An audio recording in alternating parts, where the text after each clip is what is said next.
So getting a diagnosis like leukemia, I know that it can take a toll mentally and physically.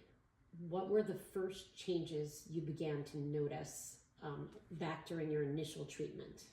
Well, my hair fell out. Yes.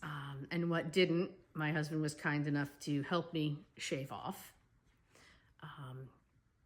That was the biggest physical change that not only I could notice, but everyone else could notice as well. Other physical changes: fatigue, joint pain. I was on one medication that causes weak tendons, so I had to come off of that to avoid an injury. Lack of appetite. Food tasted very strange. It wasn't how I remembered it tasting. So, I would eat a couple bites of something and then not want it because it just didn't taste good. With the leukemia, I know there comes a lot of isolation.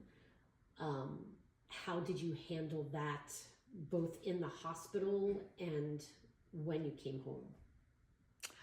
A lot of the time that I was in the hospital, I was sleeping because I felt awful. When my platelets were low, I had a bad headache. So I was sleeping a lot. So that kind of helps with the isolation. Right. My husband came to visit me almost every day. My son came to visit me. Phone calls, text messages. My wonderful friends sent me gifts, things that I could do, things that I could wear. I mean, it was really nice to be thought of that way. And knowing that there was someone out there thinking of me really helped with the isolation.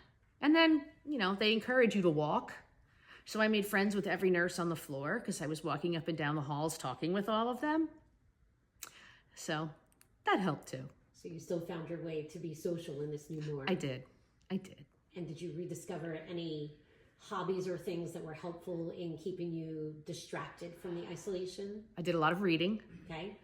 A lot of word searches, a lot of crossword puzzles, rewatching the Gilmore Girls on Netflix, because I have my iPad with me when I'm in the hospital. I started crocheting again, all of the things I didn't really have time to do when I was working and coming home and caring for the house and things like that. But along with that comes, I'm sitting there and I'm doing these things and I'm realizing, is this going to be the rest of my life? Right. Because those things, they're good for keeping you engaged briefly, but I don't know that I want to make that my life. So that's challenging.